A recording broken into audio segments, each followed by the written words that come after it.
L'homme est un récepteur-émetteur de pensée et aussi un créateur de monde par la pensée. Il a la capacité de capter la pensée pure, originelle et de se relier à l'intelligence supérieure qu'il a émanée ou bien de se relier à une intelligence supérieure liée uniquement à la vie du corps physique mortel. Le corps tout entier de l'homme est construit pour accomplir cette tâche de condenser la pensée et d'en faire un corps. L'homme est constitué de 4 corps, qui sont les 4 éléments en lui. En premier, il y a le corps physique, animé par la volonté, c'est le corps de terre. Ensuite, il y a le corps d'eau, qui anime le corps de terre, l'entourant et le baignant d'images oniriques, de sentiments, d'émotions, de sensations. Au-dessus du corps d'eau, il y a le corps d'air, qui permet à l'intellect de capter des pensées supérieures. Enfin, il y a le corps de feu, qui représente les grandes idées éternelles, immortelles, les principes immuables. L'homme étant descendu dans son corps physique, il ne vit plus que dans l'eau du corps où il devient le sujet de ses états d'âme, de ses sensations, de ses émotions, de son sentimentalisme. Il ne parvient plus à s'élever jusqu'à l'air, jusqu'à l'intellect pur afin de s'aérer et de respirer avec le souffle de l'esprit. L'homme a perdu la capacité de penser en accord avec une intelligence supérieure immortelle. Seul l'éveil de la pensée consciente et vivante peut permettre à l'homme de sortir de la sensiblerie qui l'enferme dans un monde où tout s'éteint. Si tu veux recevoir la bénédiction d'en haut, ne sois pas gentil envers le monde divin, puis cruel et méchant envers les hommes et les autres règnes de l'Alliance. Comprends que si tu veux recevoir la grande bénédiction de la lumière, tu dois être une bénédiction de la lumière pour toi-même, ton entourage et tous les êtres du monde.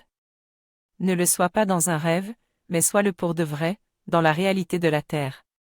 Soyez vivants dans la flamme de l'éveil, cultivez l'art de la méditation, de l'observation consciente, de la présence d'esprit et surtout, soyez vrais dans tous les mondes.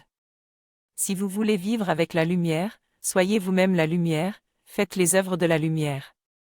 Alors la lumière viendra habiter parmi vous parce qu'elle se sentira accueillie dans son royaume. L'homme doit apprendre à regarder la vie d'un point de vue neutre, détaché, impersonnel, objectif afin de constater les fruits qu'engendre l'attitude de vie qu'il met en mouvement chaque jour. Mais, aujourd'hui, les humains sont devenus tellement aveugles qu'ils ne voient plus la propre réalité de leur vie. Ils sont complètement déconnectés et ont perdu le sens profond de l'existence. Ils ne sont plus présents dans leur agir, dans leur volonté, dans leurs expressions, dans leurs pensées, leurs paroles, leur façon de regarder et d'être. Ils sont complètement vécus, possédés par un monde, une intelligence dont ils ignorent l'existence. Tu dois percevoir les mondes qui t'entourent et t'animent et les regarder dans les yeux, même s'ils sont menaçants et laids. Cela te rendra plus fort pour surmonter toutes les épreuves, pour accepter toutes les désillusions et demeurer vrai, juste et fidèle à des principes supérieurs divins. Tu dois vivre dans l'humilité et le respect en unissant les mondes et non en les séparant. Ainsi, ce qu'ont travaillé tes ancêtres doit être vivant en toi. Il ne faut pas laisser se perdre la sagesse et les vertus, l'âme de la tradition et de la transmission de la lumière. L'humilité est une vertu essentielle. Elle conduit à l'amour du mystère divin. L'humilité te permettra de te remettre en question lorsque ta vie ne sera pas ce qu'elle doit être. Dans le monde des hommes, presque tout est éteint, il n'y a plus la présence magique qui permet à la mémoire de s'activer. Les hommes ne trouvent plus à travers leur famille, leurs relations, leur entourage la résonance avec leur être profond. Alors ils s'approchent des différents courants spirituels et religions pour s'efforcer de retrouver un langage, une façon de penser qui correspondent aux aspirations de leur vie intérieure et de leur âme. L'homme qui s'éveille s'approche de différents enseignements, mais qu'en fait-il concrètement? Cherche-t-il juste à réalimenter la pile qui se décharge à l'intérieur de lui ou veut-il ressusciter en lui les grandes valeurs, les faire revivre et les propager tout autour de lui comme des graines de sagesse et de bienveillance qui doivent être réensemencées dans la terre des enfants et des générations futures? Il est fondamental qu'aujourd'hui les hommes s'éveillent et opèrent un retour en masse vers la source des origines, vers le principe de base sacré et éternel de la grande vérité universelle. Si rien n'est cultivé dans la vie intérieure et si rien n'est transmis, alors, c'est sûr, l'humanité court à sa perte. L'homme doit vivre avec une tradition pour porter la beauté de ses ancêtres dans son âme, sa pensée, son cœur, sa vie, ses paroles et ses actes. Retrouvez ce qui a de la valeur, portez-le à l'intérieur de vous, cultivez les grandes vertus et soyez en les messagers.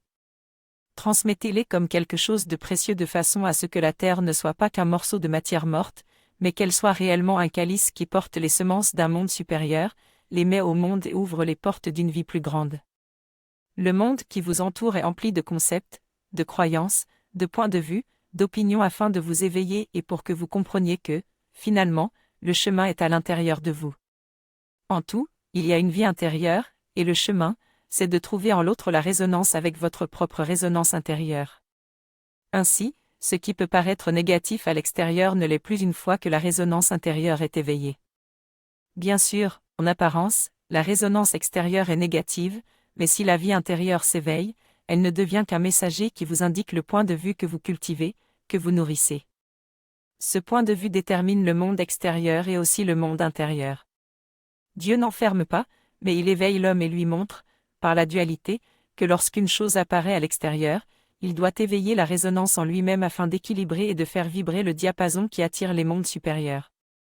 Si le diapason invite les vertus angéliques, alors, la vie intérieure et extérieure est bien accordée avec le monde de l'immortalité.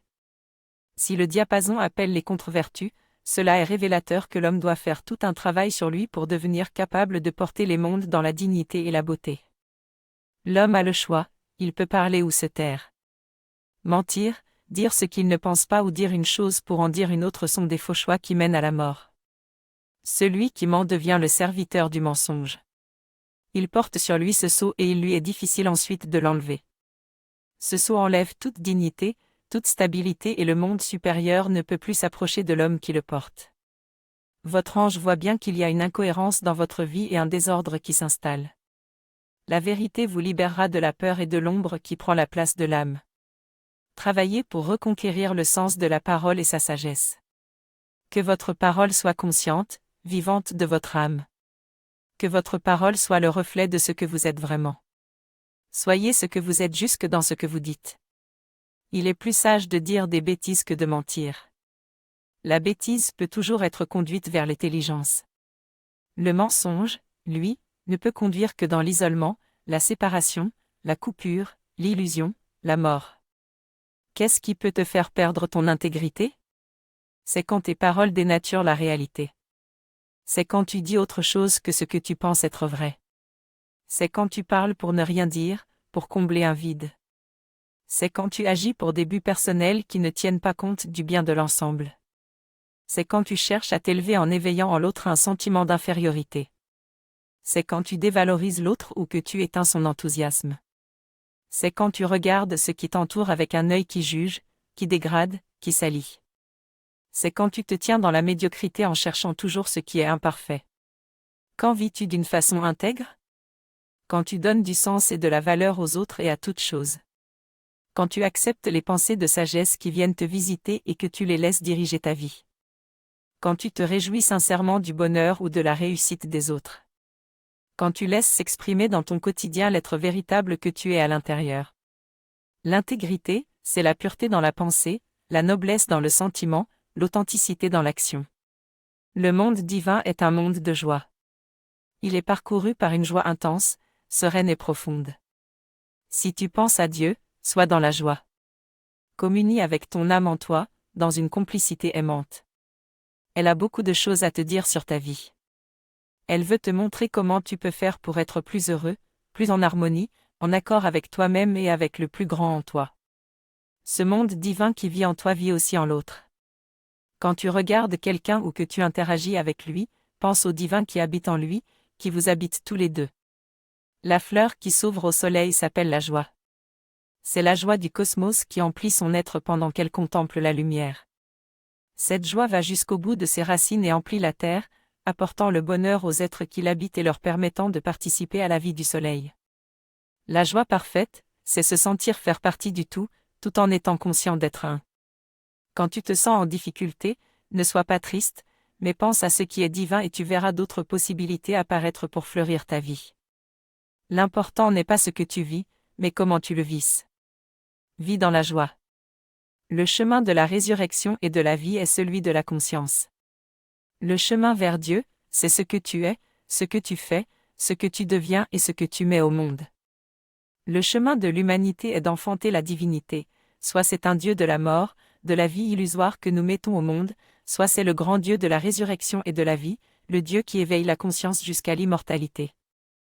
L'immortalité est liée à la mémoire, Non pas la mémoire mortelle qui appartient au corps, mais la mémoire de la conscience supérieure que tu peux éveiller jusqu'à en faire une expérience de vie. Si la conscience n'est pas présente, ce que tu fais ne s'imprimera pas dans la mémoire de l'immortalité. La conscience est un état d'être, une vibration, une dimension supérieure à ta vie de mortel. Elle est au-delà. Quand elle apparaît dans ta vie, elle éclaire tout d'un savoir qui ne peut s'apprendre. Tu perçois alors d'une autre façon et tu commences à organiser ta vie d'une manière beaucoup plus claire et évidente. Plus rien n'est pareil. Tu n'as plus de doute. Tu es dans le juste discernement. Tu sais ce qui est essentiel et tu veux participer à ce qui est important, à l'œuvre de Dieu. Seul ce que tu fais en conscience est à toi et t'appartiendra éternellement, tout ce que tu auras fait en conscience s'inscrira dans la mémoire immortelle. Notre société occidentale nous a éduqués à toujours agir en fonction de nos intérêts personnels. Il est normal de vouloir satisfaire les besoins de notre être terrestre, de stabiliser notre vie quotidienne dans le monde extérieur. Le problème se présente quand on agit de la même façon dans le domaine spirituel. On cherche la lumière pour être heureux, pour être bien dans sa peau, pour trouver une raison supplémentaire de vivre sur la terre. Cette attitude n'est pas négative en soi, mais elle n'est que le premier pas. Ce n'est pas suffisant pour avancer sur le chemin vers Dieu. La lumière est bien différente de l'idée qu'on peut s'en faire. Elle appartient à un autre monde et n'a pas vraiment intérêt à s'approcher de nous. Elle le fait uniquement quand tu acceptes de faire un travail sur toi pour te relier à elle et t'ennoblir. Tant que tu cherches la lumière pour des raisons liées à ton incarnation ou à tes problèmes, tu ne la rencontreras pas. Tu rencontreras des images, des reflets mais jamais la présence réelle qui possède le pouvoir de te libérer et de te donner force, clarté et puissance d'esprit. Cherche Dieu pour lui rendre hommage et le vénérer, pour construire en toi un corps de lumière qui te permettra de vivre dans un monde supérieur. Nous sommes différents des êtres qui habitent les mondes supérieurs, eux vivent dans l'unité et sont donc toujours dans la cohérence, ils ne peuvent pas être en contradiction avec eux-mêmes, ni avec les idées et principes éternels dans lesquels ils vivent. Le monde divin est entier. L'homme, par sa nature d'être intermédiaire entre les mondes d'en haut et d'en bas, se trouve souvent divisé. Il croit à des choses et agit d'une toute autre manière. Rien n'est aligné en lui, tout est en désordre. Le monde divin nous voit comme des êtres incohérents. L'homme est un formateur de mondes et un créateur. Des mondes entiers dépendent de lui, mais il refuse cette réalité. Il préfère croire que c'est le monde divin qui s'occupe de tout et qu'il n'a pas à être responsable de lui-même et des mondes qui dépendent de lui, c'est-à-dire les animaux, les plantes et les pierres. C'est à chacun de nous de devenir responsable de nous-mêmes et de la vie. Apprenons à unifier nos pensées, nos paroles, nos sentiments et nos actes. Ce que tu penses, ressens-le profondément, ce que tu ressens, dis-le tel que tu le ressens, et ce que tu dis, fais-le avec conviction. Ainsi, la vie entière devient une harmonie. Seul celui qui retrouve la mémoire pourra lire la sagesse des mondes. À celui-là sera révélée l'existence des mondes supérieurs et inférieurs. Ces mondes sont les gardiens de la mémoire et de la sagesse des âges. Éveillez en vous la mémoire de l'âme. Éveillez le discernement et l'intelligence pénétrante de façon à découvrir et à voir d'une part, ce qui sera un allié dans votre vie et d'autre part, l'influence qui vous incitera à prendre le chemin de la faiblesse, vous poussant à revivre cycliquement les mêmes expériences négatives. Vous ne devez pas vous faire capturer par la pensée calculatrice qui conduit à s'individualiser de la mauvaise façon, c'est-à-dire en s'isolant de l'œuvre d'ensemble. Si vous vous faites attraper par ce monde, sachez que vous serez définitivement perdu. Vous n'attirerez vers vous que la faiblesse, la stérilité, la division. Vous deviendrez fanatique, croyant que vous êtes supérieur parce que vous ne regarderez que vos propres intérêts. Vous vous prendrez alors pour les dieux du monde, pour des êtres exceptionnels parce que vous ne prendrez en compte que ce que vous faites pour vous et non pas ce que vous devriez faire pour les autres. Rappelez-vous que la vie sur Terre n'est pas facile du fait que vous avez perdu la mémoire. Vous ne savez plus qui vous êtes, ni dans quel monde vous vivez, ni qui sont vos amis et vos ennemis, vous avez oublié la sagesse née de l'expérience des vies passées qui s'accomplit dans votre vie présente. Voir le monde divin comme une semence à faire grandir plutôt qu'un distributeur inépuisable de bienfaits exige tout un changement de vision. Nous avons été éduqués à faire appel à Dieu pour l'implorer de combler nos besoins, de nous consoler dans nos déboires ou réparer nos erreurs. Prier Dieu signifie généralement lui demander quelque chose pour notre vie terrestre. Avec cette façon de voir, nous sommes encore comme des enfants qui attendent tout de leurs parents. Mais on ne peut demeurer toute la vie au stade de l'enfance. Il faut apprendre à s'assumer et à jouer un rôle actif. Dieu a besoin de nous pour naître sur la terre. Tout dans la création apparaît suivant une même loi, celle de la propagation par la semence. La semence du divin, c'est dans la terre intérieure de tous les humains qu'elle a été déposée. Elle y demeure endormie jusqu'à ce que le jardinier se réveille et commence à prendre soin de sa terre. Il doit d'abord arracher les mauvaises herbes et les déraciner pour qu'elles ne refassent pas surface. Il doit ensuite accorder toute son attention aux semences divines qu'il veut faire grandir. Mais ce n'est pas tout de suite qu'il peut goûter le fruit. L'arbre et ses fruits sont déjà présents dans la graine, mais invisibles, en potentiel. Sois un jardinier confiant et persévérant pour faire s'épanouir la semence de lui-même que Dieu a déposée en ta terre intérieure. Notre corps est une pure merveille. Mais quand y pensons-nous dans ce sens? Nous vivons pour lui, pour son bien-être, pour les satisfactions qu'il nous apporte, mais jamais nous ne le considérons pour ce qu'il est réellement. Nous sommes comme l'inconscient qui trouverait dans son champ un véhicule spatial d'une performance inimaginable mais qui, ignorant sa valeur, se contenterait de le décorer et de jouer avec lui. Ce corps que tu as reçu en cadeau est un instrument magique. C'est en lui que tu peux te construire un corps de lumière qui te permettra d'aller vers le monde divin, vers l'illimité.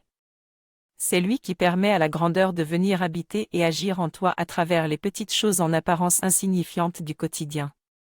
Quand tu perdras ton corps, tu n'auras plus aucun pouvoir d'intervention, tu vivras alors dans ce que tu auras créé quand tu vivais dans ton corps. C'est la grande souffrance des êtres désincarnés, l'impuissance, l'impossibilité d'agir. C'est pour cela que les esprits qui peuplent les mondes invisibles cherchent à vivre à travers nous. Nous représentons leur unique opportunité d'action. Ce corps est peut-être bien petit face à l'immensité des mondes, mais ne le sous-estime pas, car c'est par lui que tu peux atteindre l'éternité. La voie du milieu est celle qui chemine entre le matérialisme et le spiritualisme. Les matérialistes sont considérés comme plus puissants que les spiritualistes parce qu'ils savent ce qu'ils veulent et font ce qu'il faut pour réaliser leurs objectifs, quels que soient les dégâts qu'ils causent autour d'eux. Les spiritualistes sont moins efficaces car ils vivent dans des abstractions stériles, des confusions philosophiques. Ils demeurent dans une peur superstitieuse d'offenser les mondes invisibles et ainsi ne réalisent rien de concret. Ces deux voies sont erronées car elles engendrent inévitablement un déséquilibre. Elles ne peuvent exister que le temps de la vie de l'homme et uniquement dans la frontière de son monde. Rien de ce qui provient de ces deux voies ne peut entrer dans le monde de l'immortalité car c'est uniquement la volonté et l'intérêt de l'homme qui sont en cause. La voie du milieu, c'est celle qui tient compte de tous les mondes du Père, les dieux, les archanges et les anges, et le royaume de la mer, animaux, végétaux et minéraux. Dans tout ce que tu entreprends, tiens-toi dans le discernement et la compréhension juste en respectant tous les règnes de la création et en demeurant dans l'alliance avec le monde divin. La rigidité vient de la peur de se tromper, la peur de ne pas réussir, la peur de ne pas être à la hauteur de l'idée qu'on s'est faite de soi-même ou de ce que les autres attendent de nous. L'être rigide est celui qui s'accroche à des idées toutes faites, à des dogmes, comme à des bouées de sauvetage.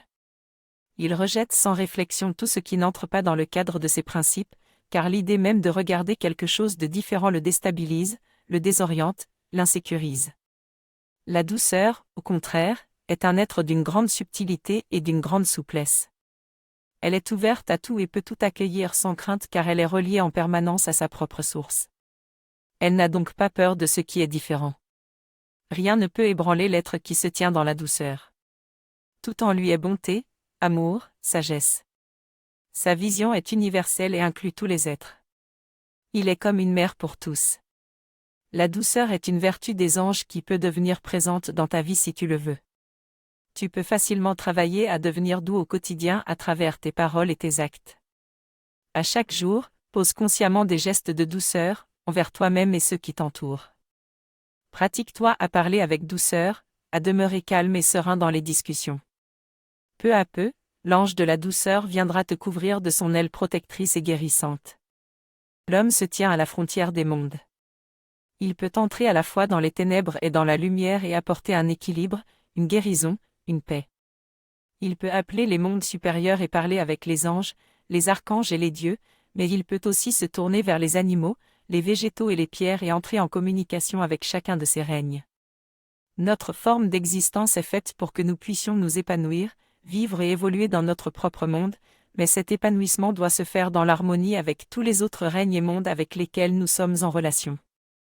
Jusqu'à maintenant, nous avons surtout contribué au déséquilibre à travers les règnes de la Terre.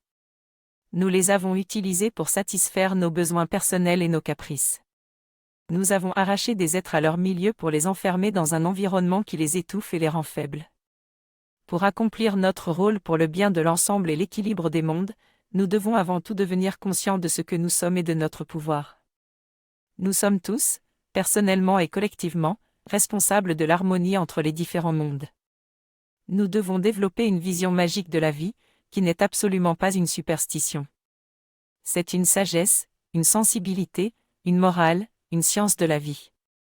Les intelligences invisibles qui ont asservi et qui gouvernent l'humanité actuelle ont fermé graduellement tous les chemins de la lumière pour étouffer cette étincelle d'éternité qui vit en nous. Elles ont fait en sorte que l'homme prenne goût à la vie sur Terre, s'y attache et s'endette. Fondamentalement, l'homme est un voyageur qui doit déposer sur la Terre son message de lumière avant de repartir vers son origine. Mais en s'attardant dans ce monde, il s'est fait attraper. Il s'y est enraciné et il en est venu à considérer la vie sur Terre comme la chose essentielle. En donnant de plus en plus toute notre attention à la vie terrestre, nous avons permis que ces intelligences sombres créent au-dessus de l'humanité un ciel empli d'entités qui ont une emprise presque totale sur nous. Ce ciel est devenu tellement opaque qu'il est de plus en plus difficile de pouvoir retrouver les traces du monde des origines. Pour nous libérer de cette emprise qui nous a servi, nous devons devenir conscients de nous-mêmes, de nos pensées et de ce qui agit derrière afin de ne pas offrir notre force et nos énergies à ce monde qui nous utilise. Utilisons notre pouvoir créateur pour retrouver l'alliance avec le monde divin et pour nous créer un corps de lumière capable de nous relier à notre patrie d'origine. Le monde végétal incarne la droiture.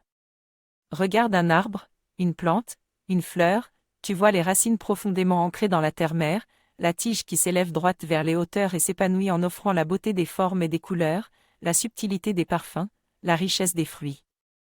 Pour comprendre le secret du panier qui accueille Dieu, tu dois t'identifier au monde végétal. Cherche à porter sa sagesse et sa vertu dans ta conscience et dans ta vie.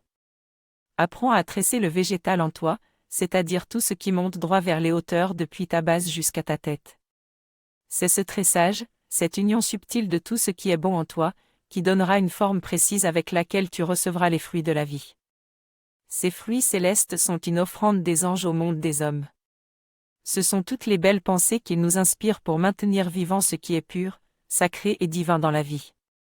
Si tu te demandes quelle attitude adopter pour t'approcher du monde divin, la réponse est simple, sois un réceptacle, quelque chose qui peut accueillir et contenir ce qui lui sera transmis et en prendre soin.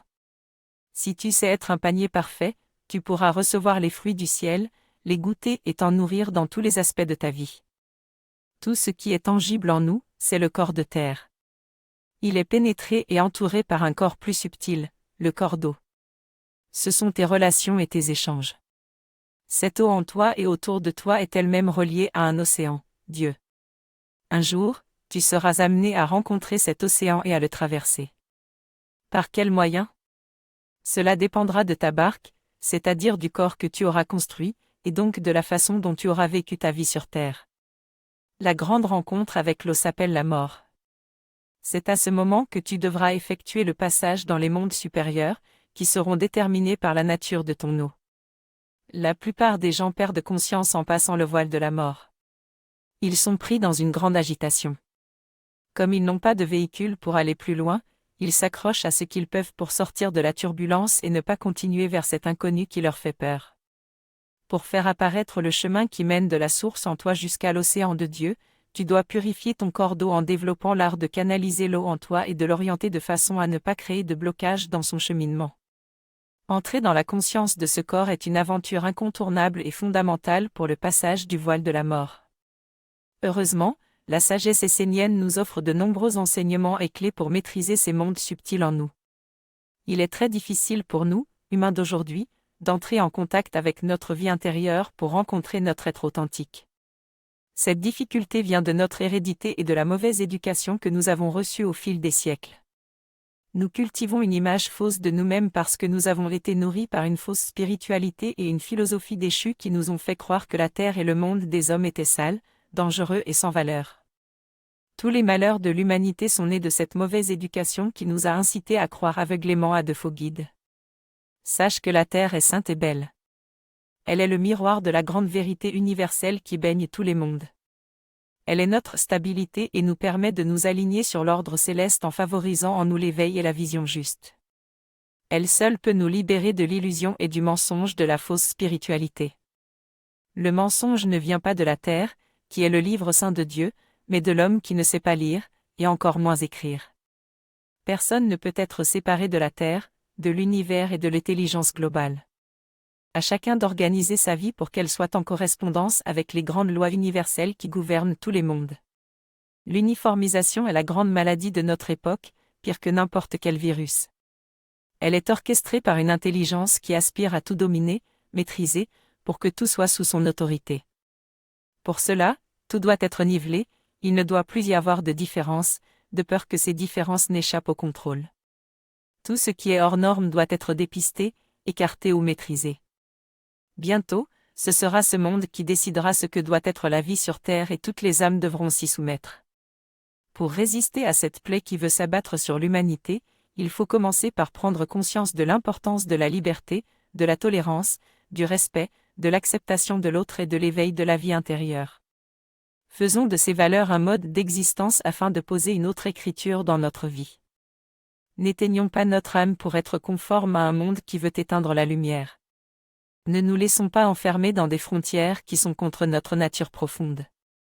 Apprenons à vivre ensemble en engendrant l'harmonie et la paix par le respect de nos différences. Cultivez la vision de l'âme à travers une perception subtile, un renforcement de votre vie intérieure et un idéal élevé. La façon dont vous regardez les êtres et les choses détermine votre futur. Ainsi, vous serez libre ou vous serez aliéné en fonction des mondes que vous aurez renforcés ou rendus faibles. Si vous vivez avec votre âme, vous serez de plus en plus insaisissable pour le monde obscur de l'homme. Sachez que quoi qu'il fasse, l'homme respectera toujours une âme. Peut-être essaiera-t-il de la dénaturer, de lui faire perdre sa valeur, mais si l'âme de quelqu'un en face de lui maîtrise le corps et sait se manifester à travers l'intelligence, les sentiments, la volonté, la parole, l'attitude, le comportement et le geste juste, il sera touché. Une transformation s'opérera alors en lui, car l'âme qu'il aura perçue à travers le corps le renverra inévitablement à sa propre âme. L'âme éveille l'âme, c'est un processus naturel. Si vous permettez à l'âme de se manifester à travers le corps, à l'extérieur, dans ce qu'il y a de plus parfait, de plus pur, de plus harmonieux et sain, il est certain qu'une transformation se produira dans le futur de l'humanité. On nous a éduqués à penser que le bonheur est un but à atteindre et on passe souvent toute notre vie à essayer d'y parvenir. On croit le trouver en accumulant les biens matériels, la belle maison, la belle auto, le compte en banque bien garni, mais on se rend compte qu'une fois le but atteint, on demeure insatisfait. C'est parce que le bonheur ne s'acquiert pas, c'est notre état naturel, on n'a pas à le chercher ou à le conquérir. On peut seulement avoir oublié qu'on le possède de naissance, que c'est notre héritage, et chercher à l'extérieur pour le retrouver. Il suffit de rentrer en soi-même et de constater qu'on a tout pour être heureux et que tout est parfait. C'est quand tu t'éloignes de toi-même pour chercher à l'extérieur que tu trouves la vie imparfaite. Sois heureux de ce que tu es et de ce que tu as. La souffrance n'est pas le chemin de Dieu, c'est le chemin de celui qui s'est perdu et qui ne sait plus qui il est. Si ce que tu vis te semble malheureux, accepte-le comme faisant partie de ton chemin de retour vers Dieu ou comme une conséquence de quelque chose que tu as toi-même semé dans ton ignorance des lois divines. Sache que rien n'est jamais une punition de Dieu mais que tout ce qui advient se déroule selon des lois immuables et justes. Qui ne s'est jamais senti ainsi, ballotté sans ménagement au milieu d'un océan de tempête ? La vie contemporaine est tumultueuse, remplie de courants qui nous poussent dans toutes les directions. Un bateau passe et entraîne un moment dans son sillage, puis un autre en sens inverse vient à son tour chambouler tous tes repères. Comment se maintenir à flot et trouver la stabilité dans ce monde empli d'influences contradictoires qui nous assaillent ? Seul au milieu des vagues, c'est impossible. L'homme n'a pas été créé pour errer sans but sur un océan hostile. L'homme a été créé pour être le pont entre le ciel et la terre, entre le Père et la Mère. Comme un arbre, Il doit étendre profondément ses racines dans la terre qui le porte et suivre l'appel du soleil à s'élancer vers les hauteurs.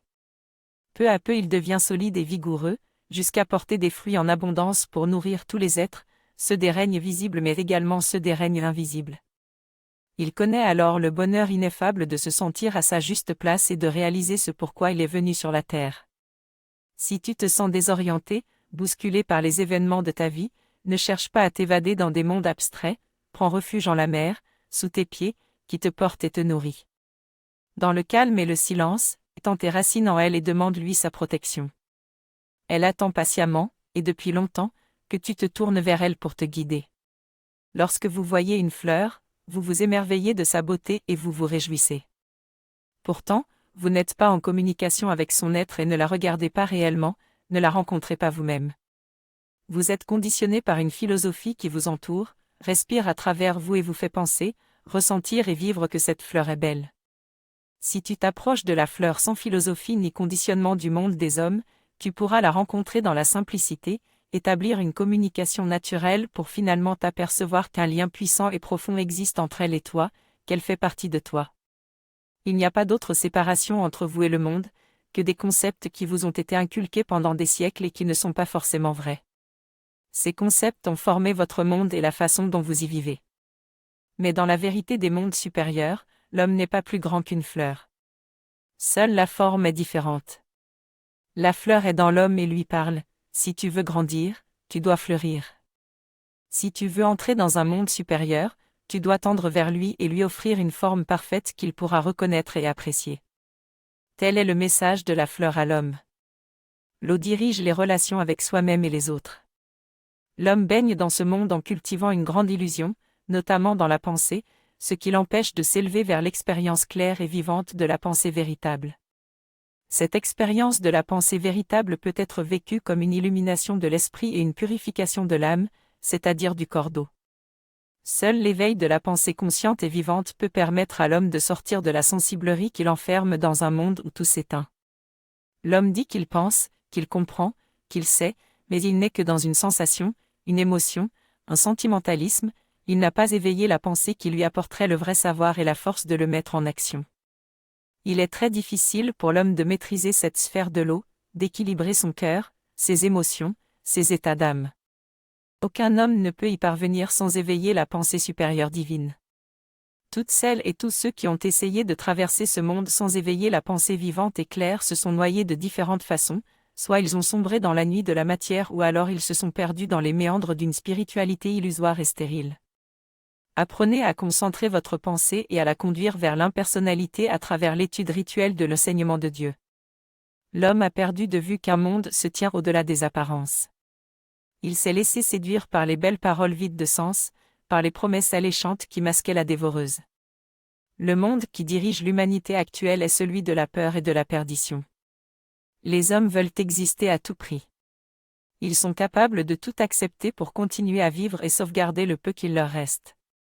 Ils sont même prêts à accepter un monde où il n'y a plus de vie véritable, de chemin, d'intelligence, un monde où la laideur porte le masque de la beauté, où même les profondeurs ne contiennent rien d'authentique, où derrière toutes les apparences se tiennent la bêtise et le néant.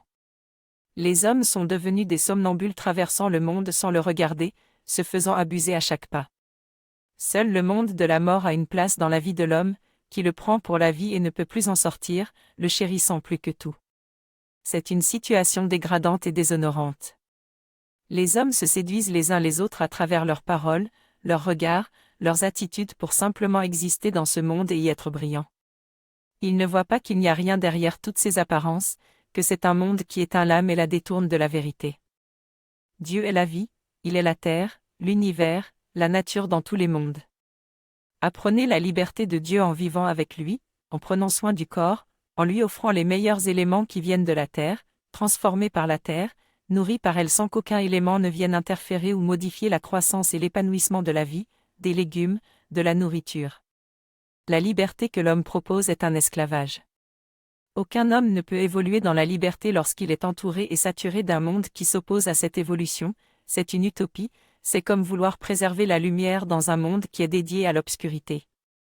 Éveillez-vous sérieusement à l'urgence d'être autonome dans tous les mondes, spirituellement, intellectuellement, sentimentalement, physiquement. Vous devez faire apparaître et préserver un environnement qui sera propice à l'évolution. Si vous n'ouvrez pas cet espace, le corps de Dieu ne pourra apparaître. L'homme est un récepteur-émetteur de pensée et aussi un créateur de monde par la pensée.